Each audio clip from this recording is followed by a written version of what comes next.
This is your latest Manchester United news and transfer news, and I think what we can say in all excitement on this Monday morning is that Manchester United very, very soon are going to smash their transfer record. 89 million is what we paid for Paul Pogba. We will be paying close to 110 million pounds for Jadon Sancho, and I don't think that's going to be in any doubt now. In fact, well, look, I say there's not going to be any doubt. I think the only doubt there's going to be with this now is if Ed Woodward, the Glazers, decide to pull out of a deal, which, let's be honest, would absolutely destroy our fan base, because we're expecting this deal, Jadon Sancho's expecting this deal, and more importantly, so are Borussia Dortmund now. So let's get into this. Look, interestingly, I've got an update from Christian Falk, which isn't even on Twitter, and also where did this all start? So last night, Bild, German outlet, was saying that Manchester United, and welcome to Sidan, the latest member of the United Stand Members Club, Bild last night was saying that Manchester United had constructed a deal, 70 million euros, 30 million euros, 20 million euros, which basically totals 120 million euros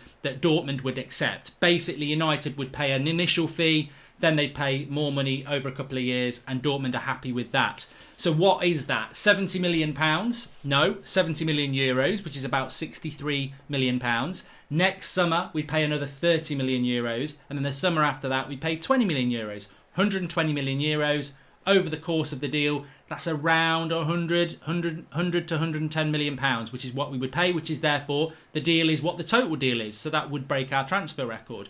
And of course, deals are done in instalments all the time. Just because Pogba signed for 89 million, I bet we didn't give 89 million straight away.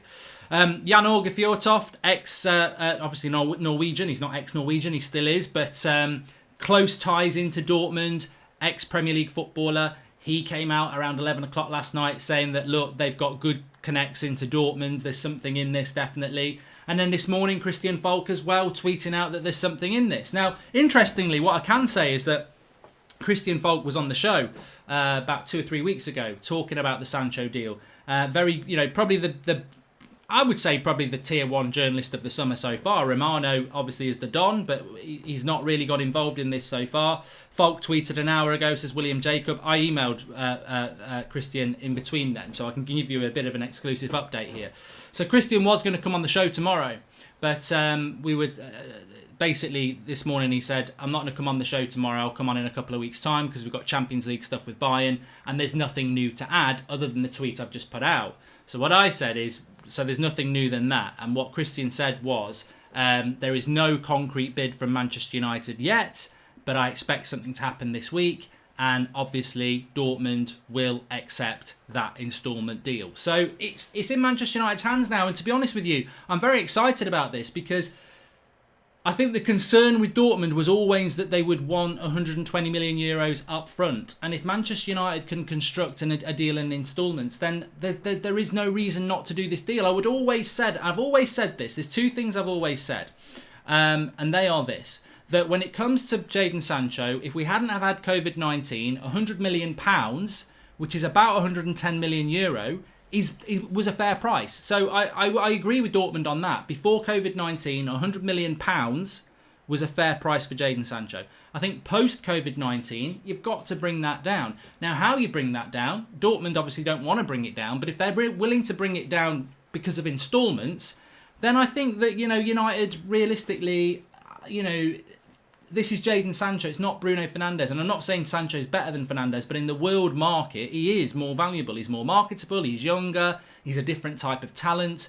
So look, this is it. It's Manchester United now. Dortmund, obviously, have let it be known. This is what we've seen in the last few hours. Dortmund have let it be known that they will allow this deal to be done in instalments, which means what will happen is, and remember I said this right at the start of lockdown, I always said the initial fee United will pay, the initial outlay, will not be any more than 90 million. I said somewhere between 80 and 90 will play up front, and then there'll be in instalments as well. So that's the way that it's looking with that.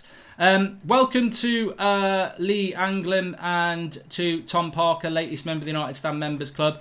But this is significant. Greenwood, Martial, Rashford and Sancho, it's scary. This is a bit out of sticky. Exactly. I mean, but this is significant this morning.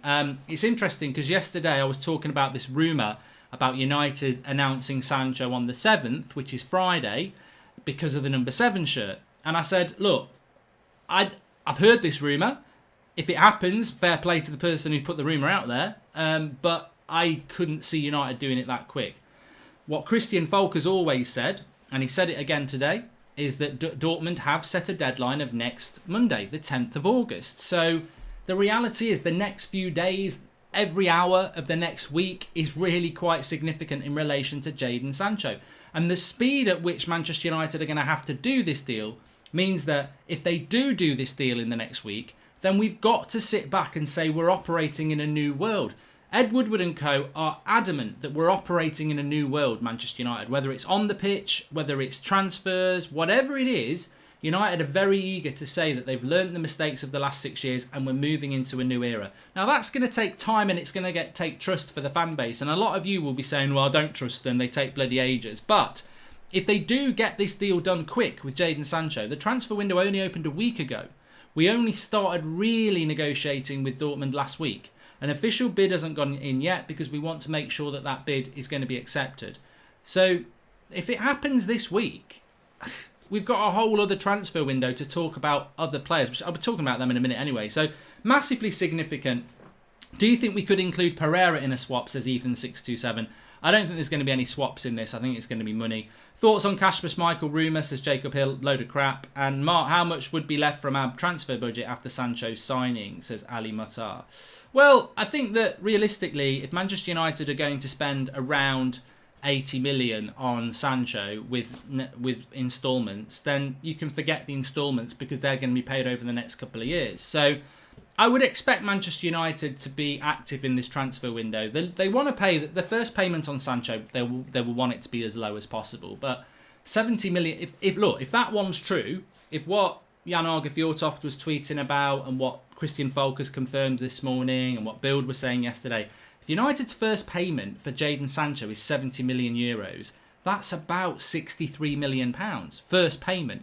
Now, of course, we won't be buying him for 63 because we'll have to give him more money next year and the year after. But from a business point of view, that is still 63 million pounds for Jadon Sancho. Okay, next year and the year after, you've still got to pay more. But out of this transfer budget, it's 63 million quid.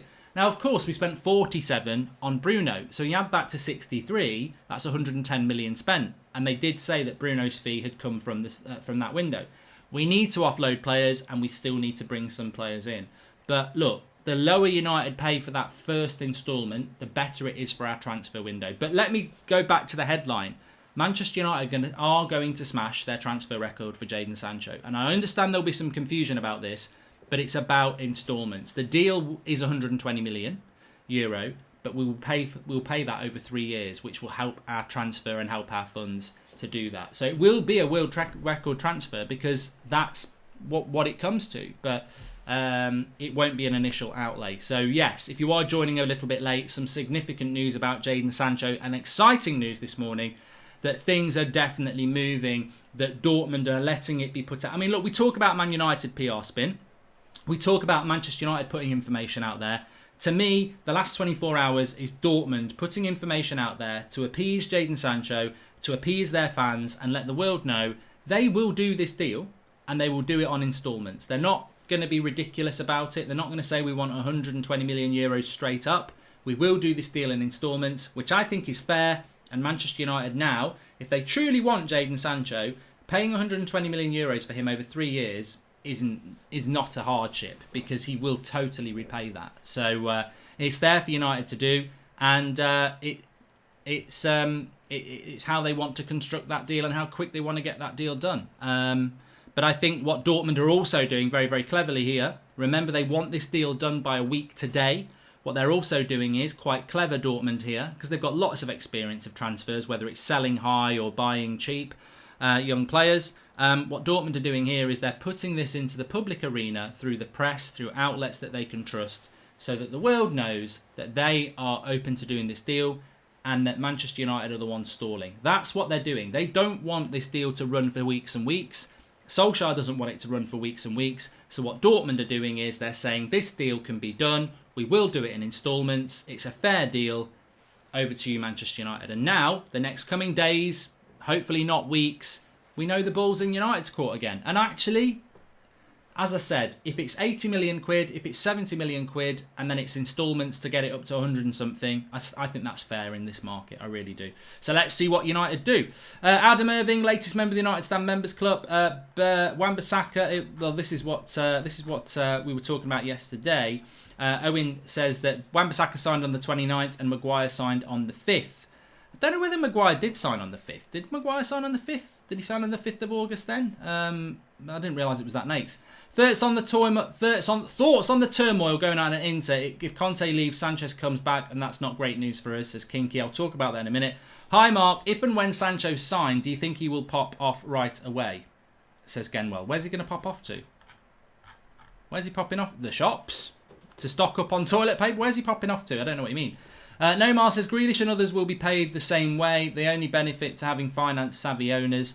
Well, you know what? That's a very, very good point. Very good point. You know, if we can construct a deal with Jadon Sancho where we pay, 70 million for a 120 million pound player, but we do it over the future years, why can't we do that with Villa? And I think you've hit the nail on the head there. I wouldn't be surprised if that happened, because Manchester United, Ole Gunnar Solskjaer, really do want Jack Grealish. And Jack Grealish is a player that you could construct a deal for quite easily by saying, well, we'll give you 40 million now, and then next year we'll give you another 20, and then the year after that we'll give you 10, so that's 70 million. So they might look at that. I mean, look, the point is Manchester United, and Ali's hit the nail on the head. So it's a 70 million deal with 50 million add-ons, yes. But I don't think it's add-ons. I mean, look, we're getting into transfer technicalities here, and I'm sure some of you get very excited about that, and I'm sure some of you get yawny about it, but this isn't a deal about add-ons. This isn't like Bruno, where if you score 20 goals, Porto get another 5 million. It's not add-ons, it's instalments. It's not add-ons. Add-ons are performance related. So if this was add-ons, Jason Sancho, we get him for 7 quid. I've never heard of him. Jadon Sancho, 70 million quid. If it was add-ons, then what would happen is if Jadon Sancho scores 20 goals in his first season, we give Dortmund another 30 million. It's not add-ons, it's instalments. So it's very, very different, because that's why we've broken the world transfer record when we signed Sancho, because add-ons, that's not a world transfer record because it's not predetermined. You may never achieve that. Instalments is 70 this year, 30 next year, 20 that year, and it's written in a contract. There's nothing about performance related, it's instalments. So the deal is the combination of the fee, but it's paid over 2 years. So it's not add-ons, it's instalments. There we go. There we go. Sporting Lisbon for Bruno. Sorry, I'm tired. I only had about 5 hours sleep last night. Smash a like on the video, by the way. Please subscribe if you're new. So Romano said add-ons and Folk said instalments, says Saddam. It's probably just lost in translation. This won't be add-ons. I'd be absolutely stunned if it's add-ons. It's got to be instalments, because otherwise, look, either way, Dortmund are going to get their money, but they will want the guaranteed. Do you think Ollie can shape Scott into a CDM, says Anthony? He's going to have to, I think. And imagine United finished the week with a deal for Sancho and Gabriel in the same week. So unlike United, says Joshua Akor. Well, that's the latest on Sancho. And I'm hoping to speak to somebody later on today to bring you a little bit more about that. So we'll see how that goes. Do you think not having a proven manager makes players choose other clubs over us, says Wayne Rooney? But they're not choosing them over us. And Fabrizio Romano tweeted the same thing with Sancho. Who do you think will leave the club this summer? Says Navul. Well, let's talk about that first. Then I'm going to talk about Gabriel. Then I'm going to talk about a left back. So, in relation to people leaving the club, if you were watching the show last night with Ricky and Adam and Saeed and myself, it sort of came to light that Conte may well be leaving Inter Milan. And if that happens, would Manchester United, very, very close to selling Sanchez to Inter Milan, would that deal still very much happen? And it's a difficult one. It's a really difficult one because Romano here actually tweeted in the early hours, Man United has always been to pay Sancho using add-ons and paying in more years. They're still working on this kind of deal to find an agreement with Dortmund. Let's see what happens in the next days. So I think with Romano there, I think that's just lost in translation, because what he's actually saying is United always wanted to do add-ons and paying in more years. Well, paying in more years is instalments. So it'll probably be a combination of add-ons and instalments there then. Because so yeah, we're getting lost in the intricacies of transfers here, but there will be it will be instalments and there may be some add-ons involved as well. Reports of the deal plus Ollie in Germany for the Europa League, says Mr. Beast. Well, we're not in Germany yet. We've got to play the game at Old Trafford on Wednesday. We go to Germany at the weekend. And also, we could be gearing up for a big summer of instalment-based transfers that will eat into next year's budget. If we get this window right, could pay off, says CRCL20. I don't mind. I don't know what everybody else thinks. I don't mind us eating into next summer's transfer budget. I don't mind that happening if we get 3 or 4 players in, because the whole point is, if we hadn't had COVID-19, we probably only would have got Sancho this summer for 100 million. And then next summer, we'd be looking at 2 or 3 other players. But we could get 2 or 3, 4 players this summer and not really think about next summer that much, because we've got a lot of our business done this summer. And then next summer it's going to be ridiculous because everyone's going to have money again. So I don't mind United doing instalments if they bring in the right sort of players. But let me just say, Sanchez Inter Milan, I still think that deal will happen. And the reason I think that will happen is I don't think Inter Milan are going to get rid of Conte quickly. They've still got the Europa League. And also, Manchester United want this Sanchez deal done very, very fast. So I think Inter will still do the deal for Sanchez, fingers crossed. But even if, well, I still think they will do it. And I think United will want to finalise that quick. But there is a concern. Obviously, if the manager's leaving, then the new manager might not want him. Lingard's trying to stay at United, shows he is happy to sit on the bench and has no ambition to play first-team football. It's a poor mentality, says Sam. Well, I know. I think Jesse Lingard will believe he can get back involved in the United side, and he will have convinced himself that he can do that. I would agree with you. I don't think he's good. Well, look, let me be absolutely honest. He's not good enough. Like, he's just not good enough. Where do you... And it's the same for Pereira, and it's the same for Mata, and it's the same for Fred. They're not first-team players. It's not about Jesse Lingard. It's not about Juan Mata. It's not about Fred. They're not good enough. And I'm happy about that, because that, you know, I'm not even having to debate it. They're not good enough to get in our first team. Where would they get into our team unless we have loads of injuries? So if he thinks he's good enough to get in the first team and he wants to work for his place, then it's not... I haven't really got a problem with that. It's for Manchester United to tell him that he's not good enough to get in the first team and it's time to move on. To give him a false promise, I just can't see him ever being anything better than a bench player. And I think at 27, you should want more than that. But, you know, that's for another day. Do you think that United want to rush Sancho deal so that they can agree a new contract with Pogba, says the auditor CV? Well, look, there is things happening with the Paul Pogba contract, but I don't want to overwhelm you all with excitement on the Monday morning. Suffice to say that it's moving. It's probably just not going to be a story for a couple of weeks because they're focusing on transfers and they'll want to announce that Pogba new deal. But I think what United want to do, without giving too much away, what United want to do over the next month is absolutely own August in relation to the fan base and positivity. They want to win the Europa League on the pitch, but there's a lot of things that are going to happen off the pitch. Hopefully removal of Sanchez and a couple of other players, which will please the fans. Bringing in a couple of big players, including Jadon Sancho. Getting Pogba to sign a new contract. I think what United want to do over the next month is just the positive PR spin of reality. Not PR spin of the past where, we want to sign Ronaldo and everyone gets excited it doesn't happen. They want to deliver on their PR. That's one of the big changes from United when they changed their PR activity from January, is that they, instead of rumour, they want to deliver positivity, which is what they have been doing a lot of. So expect that to happen. I'll talk to you about Gabriel, the centre-back from Lille. So Mohamed Bouviat, I can never pronounce his surname, and I'm really sorry about that. But he's Bouhafsi, I think his name is. He's a very credible journalist around French football. I must admit I don't follow him a lot because I don't follow French football a lot, which is why I don't know loads about Gabriel. But what he said over the weekend is that Manchester United have held talks with Lille about Gabriel. No concrete offers at the moment because there isn't really an indication about what he wants to do. But that is another player that Manchester United are looking at. A left-sided player, centre-back, fast, tall. I mean, look, not every player is going to be a Sancho in every position. Ideally, we would want the Varans of this world, but not every player is going to be that. We're going to have to buy some players that are potential.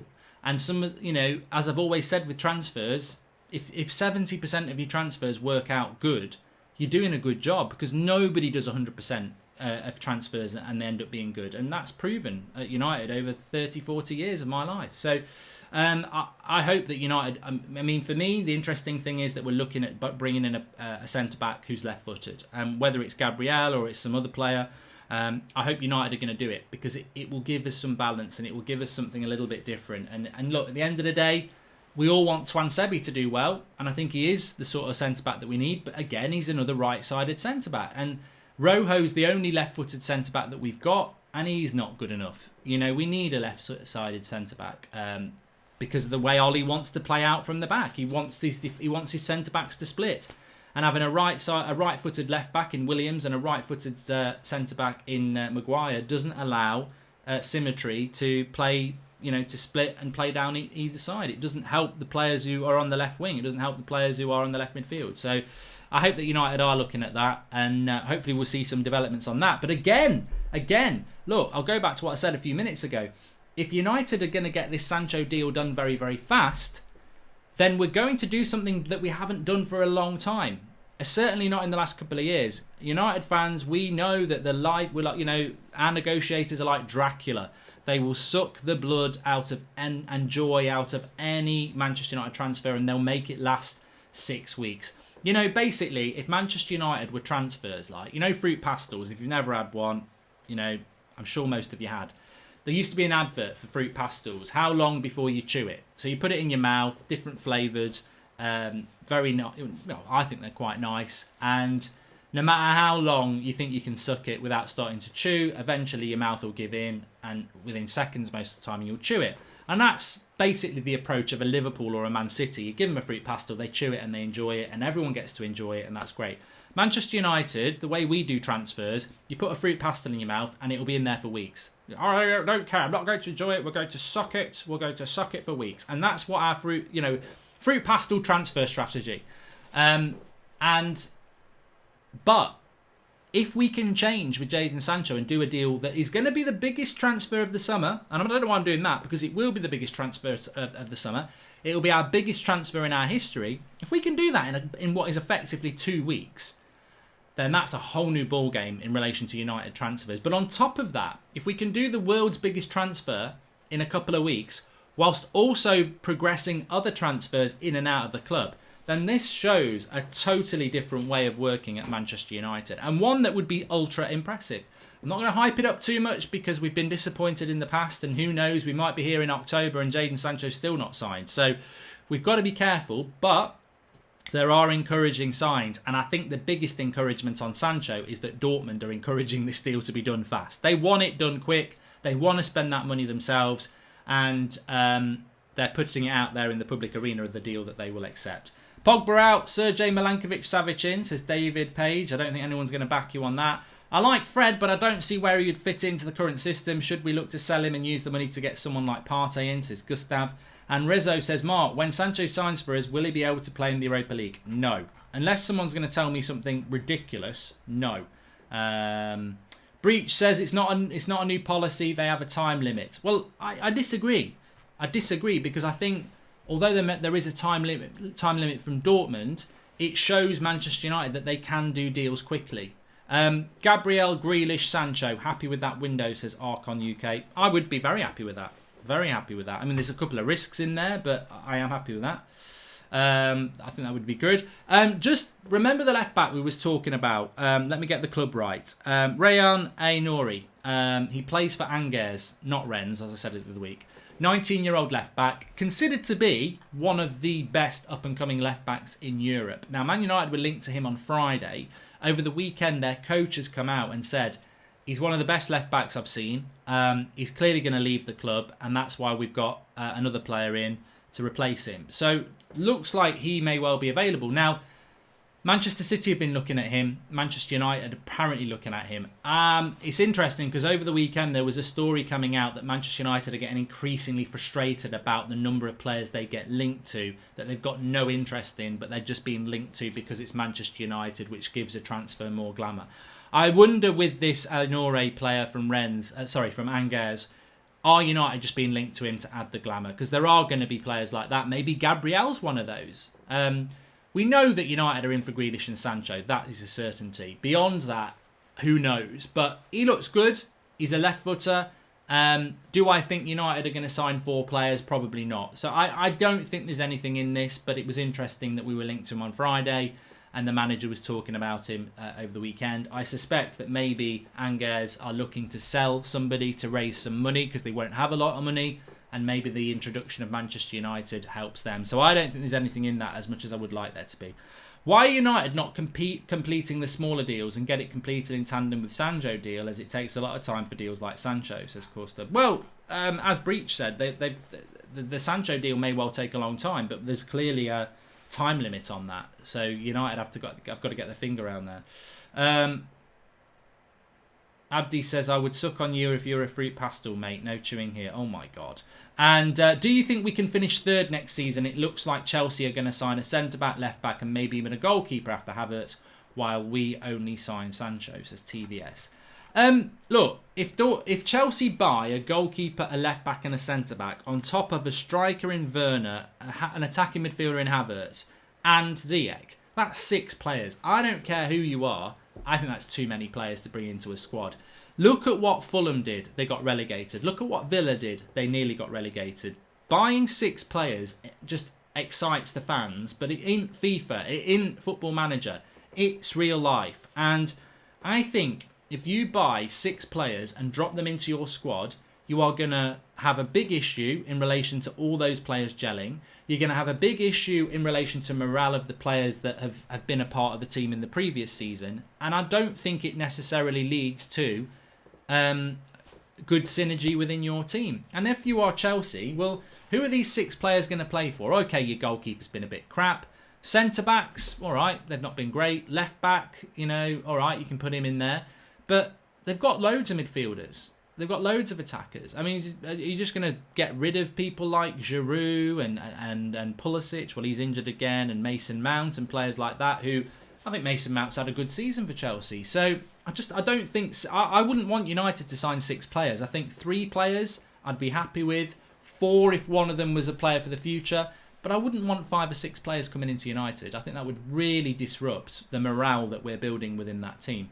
Partey is a must. He's quality and cheap, says Dane Grayson. I'm interested to hear Ollie's press conference for the Europa League. I'm nervous that we could get some injuries with the quick turnaround, says Sam. That's tomorrow morning, his press conference, so we will have a reaction to that. I would go all in for Grealish, put him around good players, and we'll see a proper player who will push for first team, which is what we want, says Tom Parker. You know what? I'm going to be the anti-locality fan here. And I'm talking about England, and I am English. I was thinking about this last night. I would actually like Manchester United to sign a foreign European centre-back and a foreign European midfielder, because I think at United we're probably becoming a little bit British, and I don't necessarily think that's a good idea. I look at Liverpool, I look at Man City, I look at the good teams of the last 20, 30 years, I look at the good Manchester United sides. We've always had a good contingent of foreign players as well. And I know we've got Bruno, and I know we've got De Gea, and I know we've got Anthony Martial and Paul Pogba. But if we imagine if we bought Tyrone Mings, Jack Grealish, and Jadon Sancho, they're all English players. Adding into the Rashfords, the Lingards, the McTominays, obviously Scottish, the Greenwoods, the Brandon Williams, the Harry Maguires, the Wan-Bissakas. I like a continental feel to Manchester United. I think players such as Ander Herrera, Cristiano Ronaldo, obviously, Cantona's, there's countless players, Van Nistelrooy. I think they just give us... I always like United when we've got a bit of a cosmopolitan feel to it. And I think at the moment, Ollie is sort of pushing us a little bit towards this British side.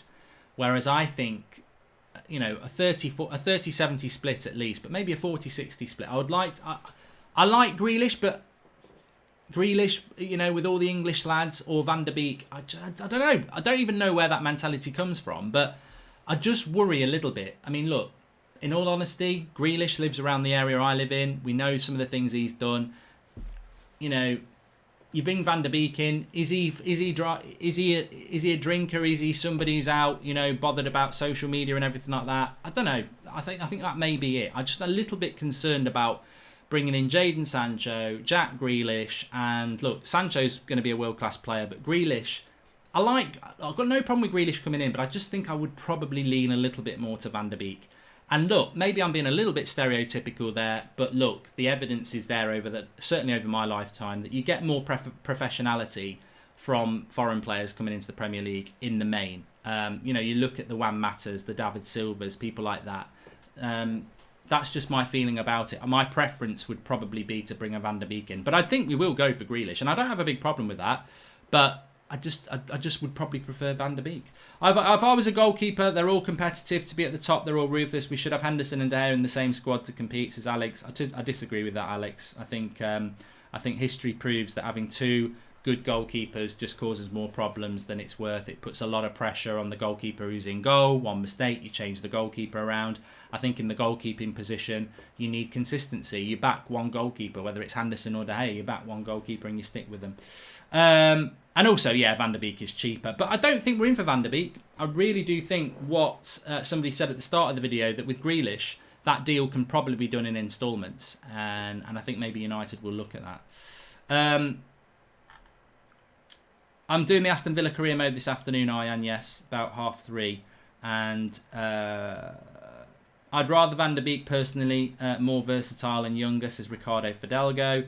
Van der Beek because he's cheap and Champions League experience, says Johannes. Grealish is a good player, but 70 million is stupid, says Harry Day. Look, all I can tell you is that Manchester United, well, Ole Gunnar Solskjaer wants Grealish. That's the player that he wants. And we must always try to do what the manager wants. And if it ends up being wrong, at least the manager is then exposed in the right way for getting it wrong. Left back Fernandes from Real Madrid. Any updates? Says David Page. Nothing. And welcome to Saif Ahmad, latest member of the United Stand Members Club. Thanks for joining. Sanchez and Grealish will improve our defenders in training, says Rejoice. I don't think they're going to improve our defenders any better than what Greenwood, Martial, Rashford, Pogba, Bruno are, to be honest, mate. I think they're already getting very good training. And Federico Bernardeschi, says Abanaf. I mean, look, that's that story about Smalling to Juventus with Bernardeschi coming to United. Bernardeschi's a good player. I would have took him at United a couple of years ago, but I don't see where he fits in with Manchester United at the moment. I mean, look, if we were selling Pereira, Mata and Lingard, I would look at bringing Bernardeschi in for some, bench option. But if we're getting Sancho, then Bernardeschi, to me, it wouldn't make a lot of sense. So I think it's just one of those stories that doesn't make any sense. Corpus says, why not go for both Van der Beek and Grealish? We won't do that. I wouldn't say no, but we won't do that. We're not going to do that. Mark. Transfers have been done in instalments for decades, says Magazine 2020. And I know I said that about 20 minutes ago. I've also said this many a time on a video, but look, you don't ever know who you're talking to. And I think the purpose of a transfer show when you're talking about other stories is to try and make it easily understandable for people. There has been a lot of talk that Dortmund wanted 100 million outright. And transfers do get paid outright. Manchester United have paid transfers outright. I believe the Wan-Bissaka deal was 50 million outright. So I don't know what you're trying to say in going Mark, other than being condescending, because the reality is transfers have been paid in instalments for a long time, but not all transfers are paid in instalments. And Dortmund were talking about, we're not going to move on our price. We want £100 million up front. And what's happened in the last 24 hours is that Dortmund have let it be known that they will do the deal in instalments, which will be 70, 30, 20 in euros. 70 million euros, 30 million euros, 20 million euros. Now, I don't think that will be the deal. I still think my prediction back from the end of March of 85 million plus instalments will be what's done. But we'll have to wait and see. So, yeah, instalments do happen, but they don't always happen. What about Sarr? He's on a free and he's left-footed, says Steph Ewing. And hi, Mark. Sorry for off topic, but why is Phil Jones still at the club, says Len. Well, he's injured, so he'll probably be still here next year, to be honest. He's not back fit till June. We don't even know how Phil Jones got injured. He was fit before lockdown, and then during lockdown he got injured, and he's never come back again. So we don't even know what Phil Jones did. Trampolining in the back garden? Who knows? I don't know. Got no idea. Would love to see David Neres at United, says Deontay. And what are your thoughts of swapping Mata or Lingard for Van der Beek, says Fredster? Look, swap deals can happen, but I don't think Manchester United have got players that can be swapped because our wages are too much. You can't swap £140,000 a week Juan Mata for Van der Beek, who's probably on about £20,000, £30,000 a week at Ajax. How does that work? Ajax are going to go, oh yeah, we'd love a finished Juan Mata in his mid-30s for a young Van der Beek, who's on about 20, 30 grand a week. We will struggle to swap players because the wages are ridiculous that we pay to our players. You know, Lingard will be on about 100k a week. So that's why we have to sell. Hi Mark, why don't we go for Kelvin Phillips? He's a good CDM from Leeds. We bought off players from Leeds, says Capil. Never going to happen. A Leeds player's not going to get promoted and then come to us. Not going to happen. And thanks everybody for watching. Check the United Stand's latest tweet, says Third19. Let's have a look. Just shows you I don't control the United Stand Twitter.